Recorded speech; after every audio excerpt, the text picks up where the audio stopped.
रुक करते हैं खबरों की तरफ। मुख्यमंत्री विष्णुदेव साई की अध्यक्षता में कैबिनेट की बैठक मंत्रालय महानदी भवन में संपन्न हुई है, जिसमें कई फैसलों पर मुहर लगी है और जिसमें विधायकों का वेतन भत्ता पेंशन संशोधन विधेयक मंजूर हुआ है। इसी के साथ में राइस मिलर्स को 80 रुपए की प्रोत्साहन राशि भी दी जाएगी। छत्तीसगढ़ में दुग्ध उत्पादन को बढ़ावा मिलेगा। वहीं पुलिस भर्ती परीक्षा में ऊंचाई सीने की माप में छूट मिलेगी और साथ ही एसटी अभ्यर्थियों को इसमें सिर्फ एक बार छूट मिलेगी। साथ ही साथ भू राजस्व संशोधन विधेयक को मंजूरी मिली है और खेल क्रीड़ा राशि को भी मंजूरी दी गई है।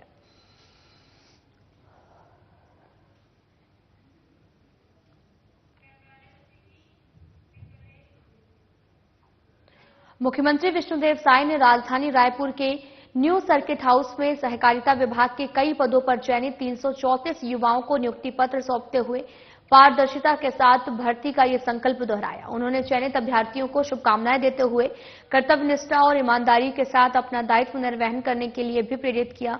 इस मौके पर उन्होंने कहा कि हमारी सरकार पूरी पारदर्शिता के साथ शासकीय नौकरियों में भर्तियां कर रही है। पिछले एक साल में 9,000 से भी अधिक पदों पर हमने भर्ती प्रक्रिया प्रारंभ कर दी है।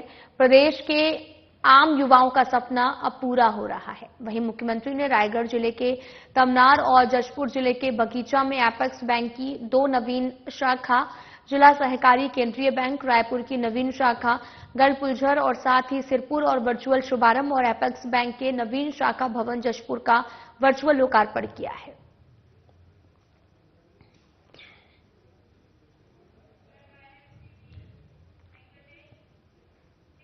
राजधानी रायपुर के पंडित रविशंकर शुक्ल विश्वविद्यालय परिसर के प्रेक्षागृह में भारतीय भाषा उत्सव कार्यक्रम का आयोजन किया गया है, जिसमें मुख्य अतिथि के रूप में डॉक्टर रमन सिंह विधानसभा अध्यक्ष को आमंत्रित किया गया। इसी के साथ मुख्य वक्ता के रूप में डॉक्टर पुडेंद्रू सक्सेना भी उपस्थित रहे। यूनिवर्सिटी के कुलपति भी मौके पर मौजूद रहे। भाषा के महत्व को समझने और जागरूकता फैलाने का भी कई साहित्यकारों को इस अवसर पर सम्मानित किया गया है, जो अलग अलग क्षेत्र में अलग अलग भाषाओं को सहेजने और सीखने का काम कर रहे हैं। कार्यक्रम के पश्चात विधानसभा अध्यक्ष डॉक्टर रमन सिंह का बयान सामने आया। उन्होंने कहा कि भारतीय भाषा उत्सव के रूप में इस कार्यक्रम में सम्मिलित हुए हैं। उन्होंने कहा कि हिंदी भाषा और साथ में हम छत्तीसगढ़ में रहते हैं, छत्तीसगढ़ी भाषा को भी महत्व दिया जाता है। ये हमारे लिए गर्व की बात है। भाषा को सहेजे कर रखना अति आवश्यक है।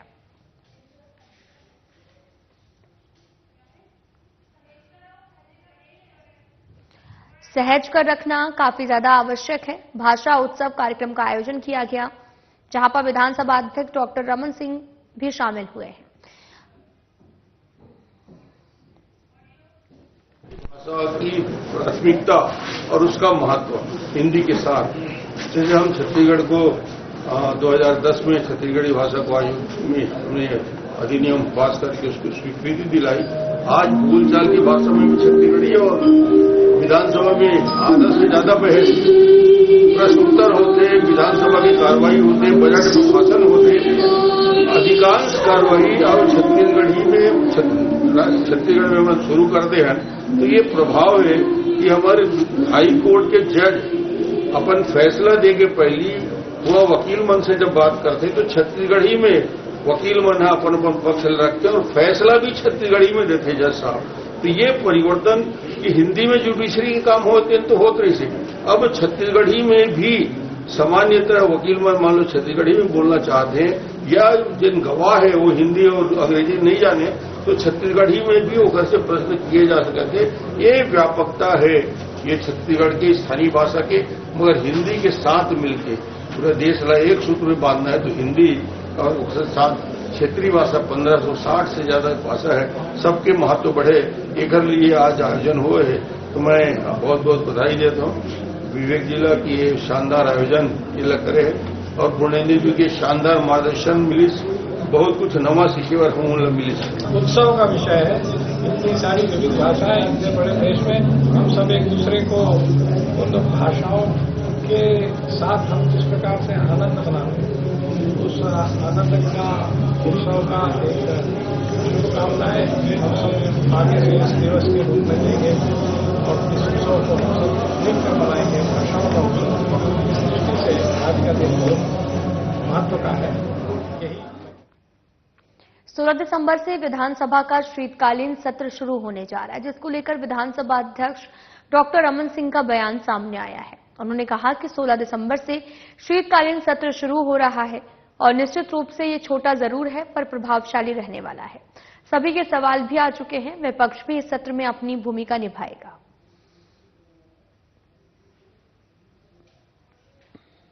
बहुत सारे ध्यानाकर्षण भी आए हैं और छोटा सत्र जरूर है, मगर व्यापकता से चूंकि बहुत सारे घटनाक्रम हुए हैं, बहुत सारी गतिविधियां हुई, छत्तीसगढ़ में बहुत सारी सफलता भी मिली है सरकार को, और 1 साल के पूरे होने के बाद मुख्यमंत्री जी और उनकी टीम भी मजबूती के साथ खड़ी है। जो घोषणा है उसको पूरा करने के बाद तो हिम्मत के साथ अपनी बात रखेंगे। विपक्ष भी इस बार अपनी भूमिका को निभाने में छोटा सत्र जरूर है और महत्वपूर्ण विषय आ रहे हैं जिसकी चर्चा होगी। रजत जयंती वर्ष में साल भर जनवरी से शुरू करके आखिरी तक हर महीने एक महत्वपूर्ण आयोजन होंगे, जिसमें राष्ट्रीय स्तर के राष्ट्रपति जी को, प्रधानमंत्री जी को, गृह मंत्री जी को और दुनिया के अच्छे अच्छे कवि जी को और अलग अलग क्षेत्र के विशेषज्ञ वक्ताओं को बुलाएंगे। विधानसभा में कोशिश होगी कि हमारे बीच राष्ट्रपति जी आए। हमारे पास 1 साल में हमारा नया विधानसभा भवन बन जाएगा, उसका भी लोकार्पण का अवसर रहेगा। तो ये रजत जयंती वर्ष उत्साह से भरा रहेगा और पूरी धूमधाम से 12 महीने तक इसको सेलिब्रेट करेंगे। रायपुर एसपी डॉक्टर संतोष सिंह ने पत्रकार वार्ता को संबोधित किया। इस दौरान उन्होंने रायपुर में हुई फायरिंग की घटना पर जानकारी देते हुए बताया कि हरदयाल सिंह नामक व्यक्ति के घर पर महिला सीमांकन टीम के साथ में पहुंचती है। पुश्तैनी जमीन पर मामला भी बताया जा रहा, जिसमें सीमांकन टीम को धमकाने और डराने के उद्देश्य से हरदयाल सिंह ने अपनी लाइसेंसी बंदूक निकाली, हवाई फायरिंग कर दी और मामले की जानकारी मिलते ही पुलिस भी मौके पर पहुंची। फिलहाल आरोपी को गिरफ्तार कर लिया गया, उसका लाइसेंस निरस्त कर दिया गया है। पूरा मामला सिविल लाइन थाना क्षेत्र का है। सिविल लाइन थाने में एक मामला सामने आया है, जिसमें एक हरदयाल सिंह नाम का एक व्यक्ति, जिसमें जमीन का जिसका विवाद था, पुश्तैनी जमीन का विवाद था, उसमें कोई दूसरा प्रार्थी व्यक्ति खरीद लिया था, उस पर उसका कब्जा था। ये वहां जाता है, पहले ताला लगाता है, फिर उसके बाद वहां भी सीमांकन टीम आज जाने वाले थे। उसके पहले वो जाके जो इसमें इस घटना में प्रार्थी है उसको धमकाया और उसने हवाई फायर की उनको डराने के लिए। उस व्यक्ति को आर्म्स एक्ट और मारपीट गाली गलौज के मामले में गिरफ्तार किया गया है। साथ ही साथ उसके जो लाइसेंसी बंदूक है उसका भी लाइसेंस निरस्त किया जा रहा है। मुख्यमंत्री और उप मुख्यमंत्री अरुण साव सहित तमाम भारतीय जनता पार्टी के नेताओं द्वारा नगरीय निकायों का दौरा किया जा रहा है और मामले पर उप मुख्यमंत्री अरुण साव का बयान सामने आया है। उन्होंने कहा कि जब से राज्य सरकार बनी है, लगातार विकास के काम शहरों और गांव में पूरे हो रहे हैं। हमने पर्याप्त राशि जारी की है और सभी तरह के विकास के कार्य पूरे हो रहे हैं। रायगढ़, चिरमिरी, अंबिकापुर, सोनाखान में शहीद वीर नारायण सिंह की शहादत का कार्यक्रम भी आयोजित किया गया है। उन्होंने कहा कि विकास कार्यों का भूमि पूजन और शिलान्यास का काम लगातार हो रहा है। इसी में शामिल होने के लिए लगातार दौरे भी हो रहे हैं।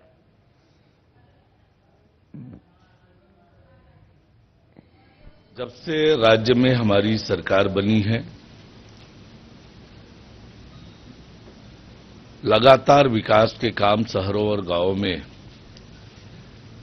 स्वीकृत हुए हैं। पर्याप्त राशि नगरीय निकायों को हमारी सरकार बनने के बाद हमने जारी किया है। 2000 करोड़ से अधिक की राशि नगरीय निकायों में अलग अलग मदों पे हमने जारी किया है। उसी तरह से सड़कों का काम हुआ है, अन्य विकास के काम हुए हैं। इन सभी कामों के भूमि पूजन और लोकार्पण का कार्यक्रम लगातार हो रहा है। रायगढ़, चिरमिरी, अंबिकापुर और आज बलौदाबाजार जिले में सोनाखान में एक तरफ शहीद वीर नारायण सिंह के शहादत दिवस का कार्यक्रम है और वहीं लोकार्पण भूमि पूजन का भी कार्यक्रम होगा। और लगातार पूरे प्रदेश में माननीय मुख्यमंत्री जी विकास कार्यों का लोकार्पण और भूमि पूजन कर रहे हैं। तेज गति से प्रदेश में विकास के काम हो रहे हैं। अधोसंरचना का विकास हो रहा है, नागरिक सुविधाओं में विस्तार हो रहा है और ये अंतर है सरकार का कि पिछली कांग्रेस की सरकार में कैसे विकास अवरुद्ध हुआ था और भारतीय जनता पार्टी की सरकार बनने के बाद विष्णुदेव साय जी के नेतृत्व में शहरों और गांवों का सुव्यवस्थित विकास का क्रम तेज गति से जारी है। छत्तीसगढ़ में भारतीय जनता पार्टी की सरकार के 1 साल पूरे होने वाले हैं। 13 तारीख को 1 साल पूरा हो जाएगा, जिसको लेकर एक महत्वपूर्ण बैठक आयोजित की गई है। इसी के साथ में 13 तारीख को भी राष्ट्रीय अध्यक्ष जेपी नड्डा का दौरा होने वाला है और मामले पर उप मुख्यमंत्री अरुण साव ने कहा कि उपलब्धियों भरा 1 साल पूरा हो रहा है। ये कार्यकाल सुशासन के लिए जाना जाएगा। कांग्रेस 5 साल में अपना रिपोर्ट कार्ड नहीं बता पाई थी, हम 1 साल का रिपोर्ट कार्ड पेश करेंगे। उन्होंने कहा कि राष्ट्रीय अध्यक्ष को मुख्यमंत्री विष्णुदेव साय रिपोर्ट कार्ड सौंपेंगे।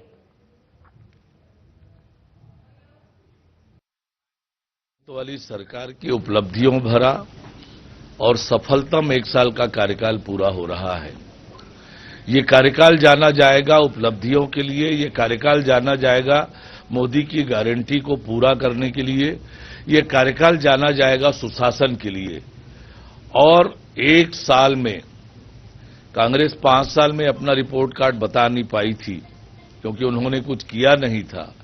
1 साल की जो हमारी उपलब्धि है, इसका रिपोर्ट कार्ड हम जनता के बीच रखेंगे कि हमने जो वायदे किए थे आपसे, उन वायदों को पूरा किया है और 1 साल में हमने क्या क्या किया सुशासन के लिए, विकास के लिए, मोदी की गारंटी के लिए, उन सब का हिसाब जनता के बीच हमारे राष्ट्रीय अध्यक्ष आदरणीय जगत प्रकाश नड्डा जी जारी करेंगे और पूरे प्रदेश में अलग अलग विभाग के माध्यम से अलग अलग कार्यक्रम करके सरकार की उपलब्धियों को जन जन तक पहुंचाने का काम हो रहा।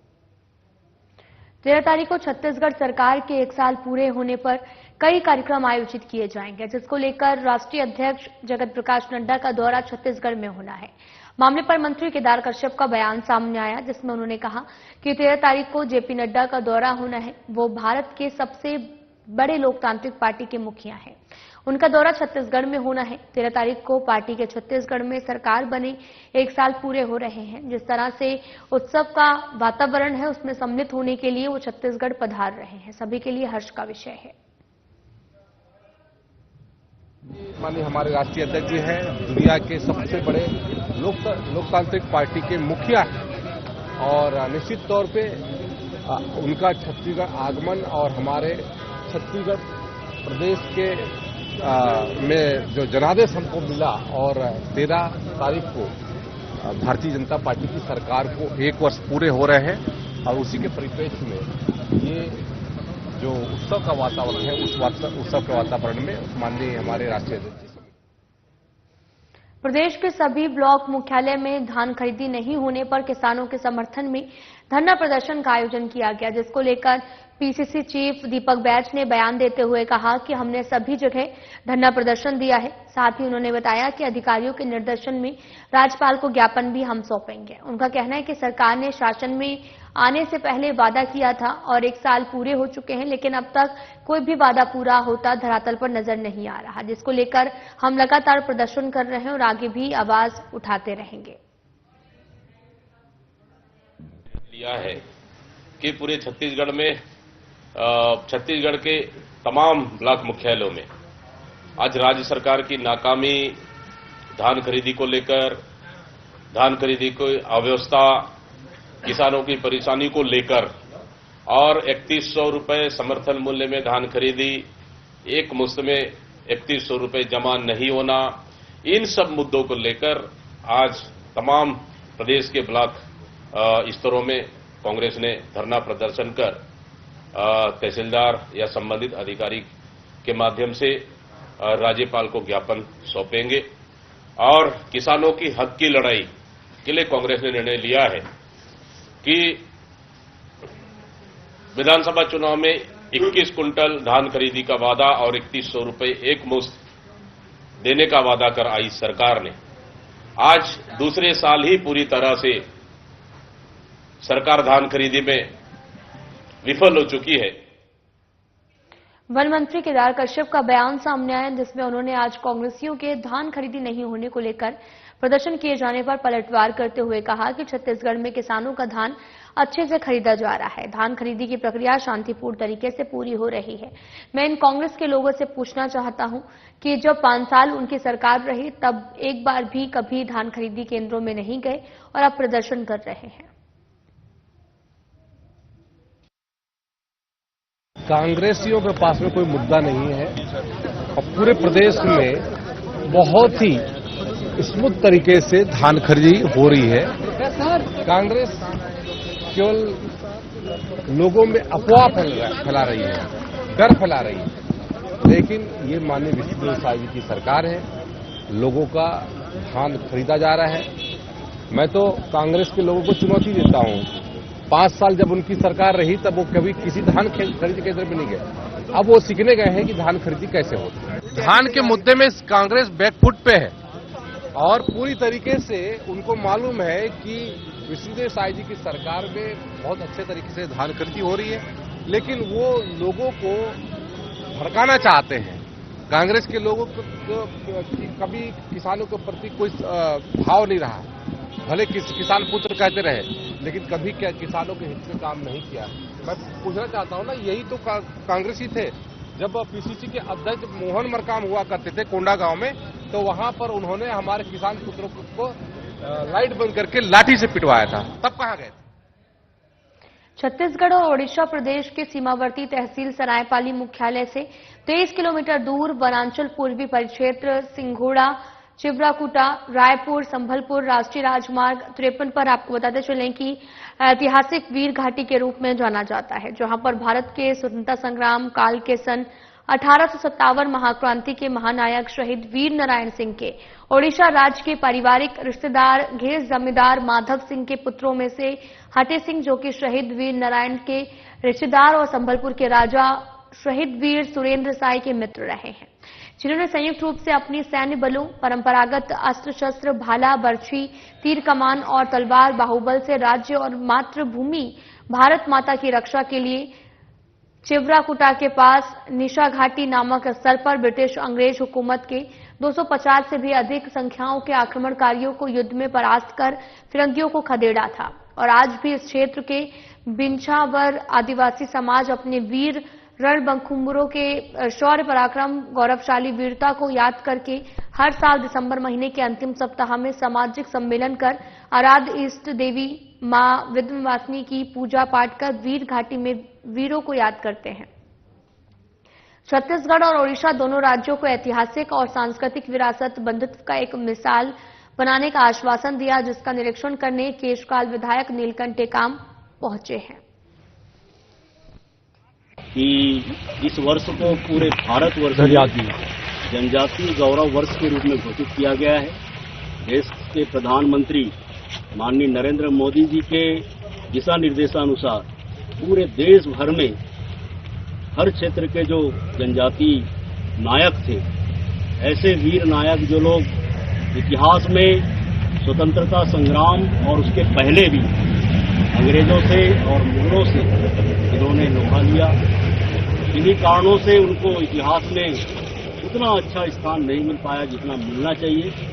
उसको ध्यान में रख करके हमारे छत्तीसगढ़ राज्य के मुख्यमंत्री हमारे माननीय विष्णुदेव साय जी के नेतृत्व में हम शहीद वीर नारायण सिंह के इस 10 दिसंबर के दिन को याद करते हुए उनका जीवन से जुड़े हुए सभी महत्वपूर्ण स्थानों के बारे में जानकारी इकट्ठा कर रहे हैं।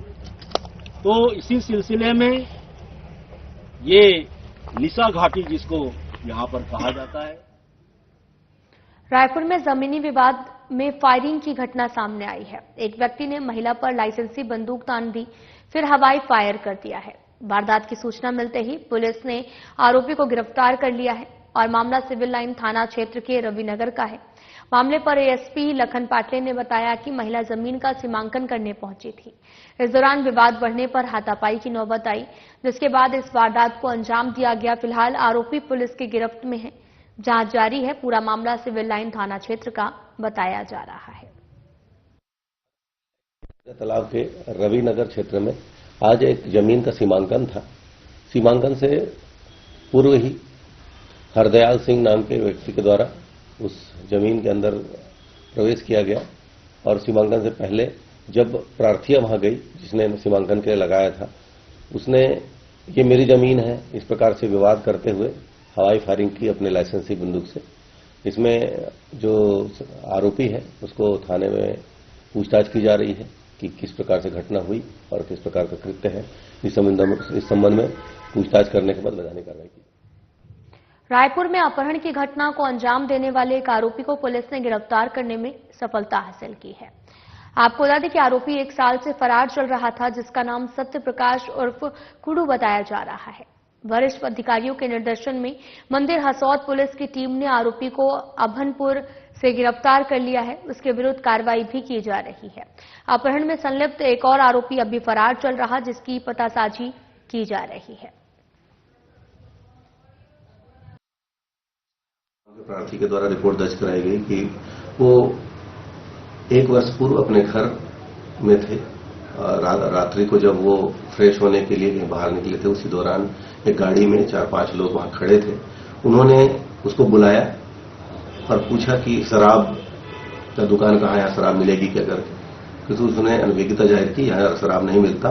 फिर उन्होंने उसको पकड़ लिया और बोला कि तुम्हारा जो भतीजा है वो कहाँ है। और इस पर पूछताछ करके उन्होंने उसको कृष्णा यादव को गाड़ी में बिठाला और धमतरी जिले के एक जगह पर ले जाकर छोड़ दिया। उस पर किसी धारदार हथियार से वार भी किया था। इसमें मुकदमा दर्ज कर लिया गया था। इसमें एक आरोपी को पूर्व में गिरफ्तार कर लिया गया था, सत्य प्रकाश डहरिया उर्फ कुंडू। इसकी सूचना मुझे क्षेत्र से मिली थी, उसको हमारी पुलिस की टीम ने गिरफ्तार किया है, कार्रवाई कर रहे हैं। अन्य आरोपियों को पता तलाश की जा रही है। वरिष्ठ पुलिस अधीक्षक डॉक्टर संतोष कुमार सिंह के दिशा निर्देश पर आपराधिक असामाजिक व्यक्तियों की लगातार चेकिंग की जा रही है। इसी कड़ी में मुखबिर से मिली सूचना पर त्वरित कार्रवाई करते हुए आरोपी व्यक्ति को घेराबंदी कर धारदार हथियार के साथ पकड़ा है।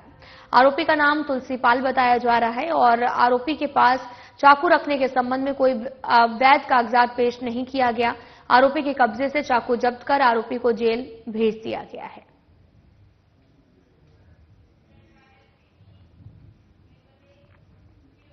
थाना न्यू राजेंद्र नगर पुलिस की टीम द्वारा थाना न्यू राजेंद्र नगर क्षेत्र अंतर्गत गुरुमुख सिंह नगर मोड़ के पास में हाथ में धारदार चाकू लेकर आम लोगों को आंतरिक करते आरोपी चाहत सेन को गिरफ्तार किया गया। साथ ही उसके कब्जे से अवैध रूप से रखे एक नग धारदार चाकू जब्त कर आरोपी के विरुद्ध आर्म्स एक्ट का अपराध पंजीबद्ध कर कार्रवाई की गई है।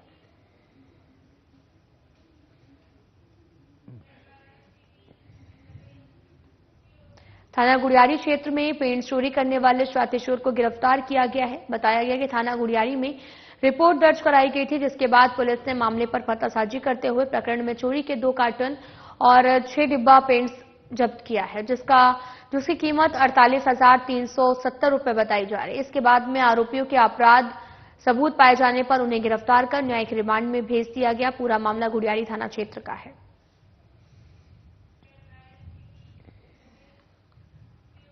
पुलिस अधीक्षक कार्यालय रायपुर में वरिष्ठ पुलिस अधीक्षक रायपुर डॉक्टर संतोष कुमार सिंह, कीर्तन राठौर और पुलिस अधीक्षक ग्रामीण डॉक्टर अनुराग झा और पुलिस अधीक्षक यातायात सतीश ठाकुर, गुरजीत सिंह एवं सुशांतो बनर्जी उप पुलिस अधीक्षक यातायात रायपुर ने कहा कि एनआईसी द्वारा आम नागरिकों के लिए एम परिवहन ऐप का नया वर्जन केरल, उड़ीसा के साथ छत्तीसगढ़ के लिए लागू किया गया है, जिसके संबंध में ट्रैफिक प्रहरी पोस्टर बनाकर रायपुर पुलिस द्वारा आम नागरिकों के लिए जारी किया गया है।